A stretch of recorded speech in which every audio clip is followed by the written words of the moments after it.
The second in the long-anticipated Broadway series at Greensboro's Tanger Center begins on November 9th. It is beautiful, the Carole King Musical. And we have with us today Sara King, who plays Cynthia Weil. Welcome. Thank you so much, Rosemary. I'm so happy to be here. So tell us your journey. I understand you were touring on Broadway for a while and then took some time off, and now you're back at it. How did you get here? Oh my gosh. Well, let's see. The last time I actually toured on the road with the show was with the Broadway production of Hair, and that was back in 2010, 2011. So it has been a full decade since I have hit the road with any show. Luckily, between then, I had the pleasure of being on Broadway in the original cast of Beautiful. So my journey with Beautiful started actually back in 2013. I was in the original company originator role named Marilyn Wald, and I always understudied Cynthia.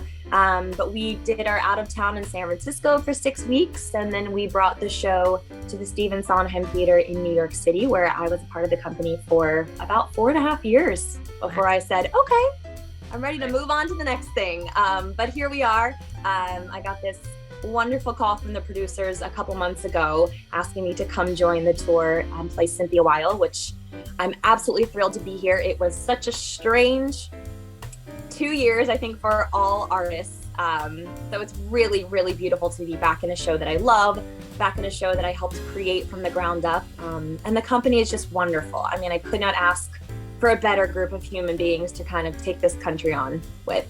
Kind of tell us about the show for those who don't know the story of Beautiful, the Carole King Musical. Tell us about it.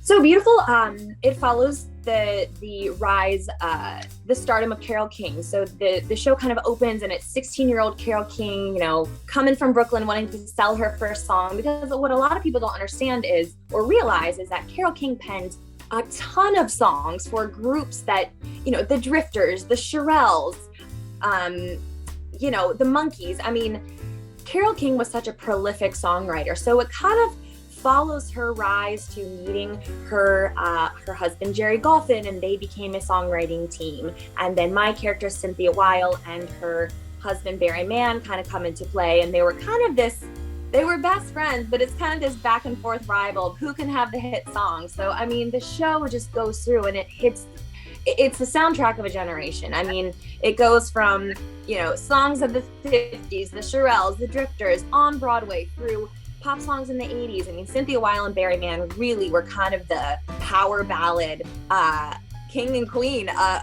You know, You've Lost That Love and Feeling, and the list goes on. And then we finally kind of end the show at Carole King's Tapestry album, which I think most people would recognize. You know, I Feel the Earth Move, It's Too Late. I mean, as soon as these songs starts playing, it's like you can't help but remember where you were at that time when that song came out, or Tap Your Foot, or, I mean, I grew up listening to the Tapestry album. My mom played it relentlessly, and boy, am I glad she did, because it's just, she's fantastic. Absolutely. And I think it's one of those where you start to hear the music and you wait, I know that song. How do I know that song? And I didn't know that had anything to do with Carole King.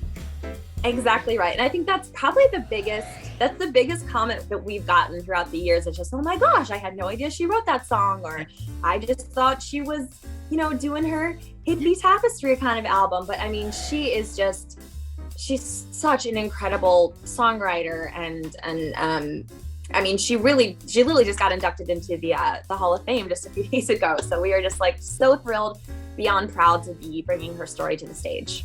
What is it like to play a real person? That's actually a great question.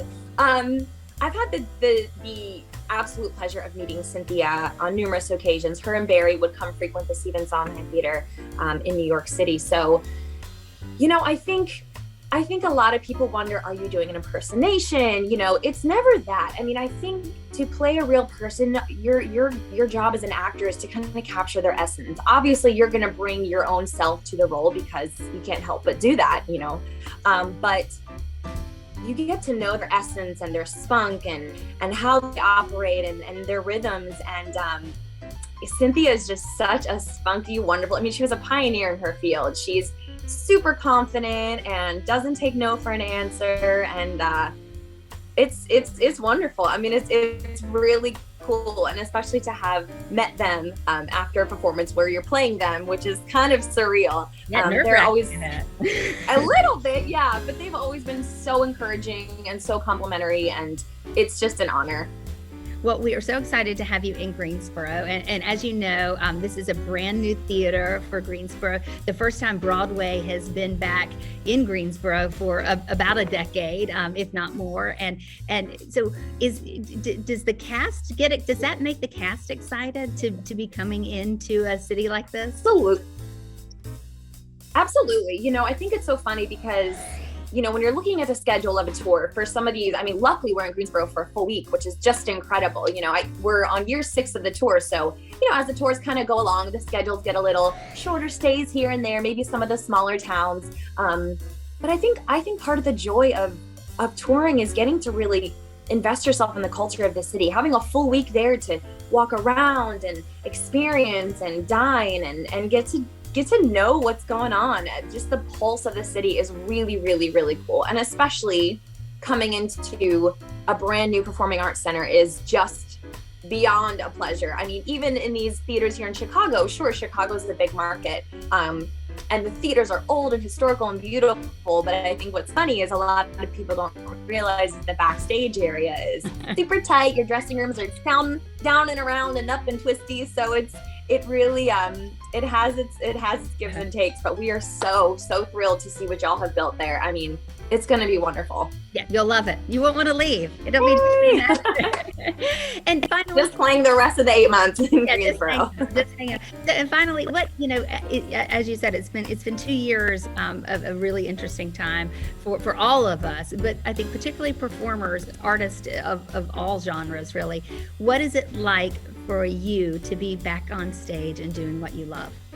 Oh man, it's like coming home. It feels like coming home. You know, it's I think the last 2 years we all kind of pivoted as best we could, and you know, as actors, I think we oftentimes, because we do invest so much into our performance on stage, and when we're not performing or we're not in a show, we're looking for the next thing. And I think it's really easy for performers to kind of get lost in the work and forget, oh, wait a minute, I am a well-rounded human. I can, you know, cook and do yoga, and there are other interests that I have that I can nurture. So I think while I think we all kind of went and tried to nurture these other parts of ourselves while we could not be on stage, there was still that.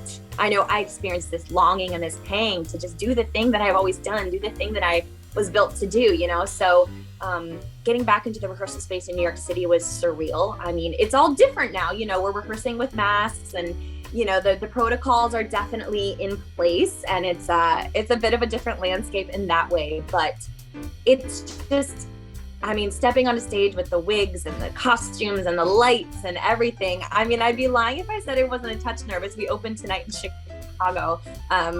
You know, I just haven't been in front of a live audience in 2.5 years. I mean, you can do it for 10 years straight, but if you have that break, you're like, oh yeah, I remember how to do this, sure. But it's just, yeah, it's like coming home. It's like feeling your heart kind of fill back up. Well, we are so excited to have you in Greensboro, and you should know you'll be able to see our smiles with our eyes. You know, we'll have our masks. That's on. right. So we're smiling with our eyes. That's right. Sure. And we will appreciate it. We appreciate everyone's cooperation with trying to keep yourself safe first and foremost, but also the company and the traveling company safe, because we don't, you know, we want to be there. We want to bring the story to every city that we can. We're trying to stay as healthy and as safe as we can. Absolutely. Sara King, who is playing Cynthia Weil in beautiful, the Carole King Musical. Thank you so much for spending a little time with us today. Break a leg in Chicago, and we can't be on here. You can see Beautiful in person live on stage at the beautiful new Tanger Center November 9th through the 14th. Find out more and get tickets at tangercenter.com.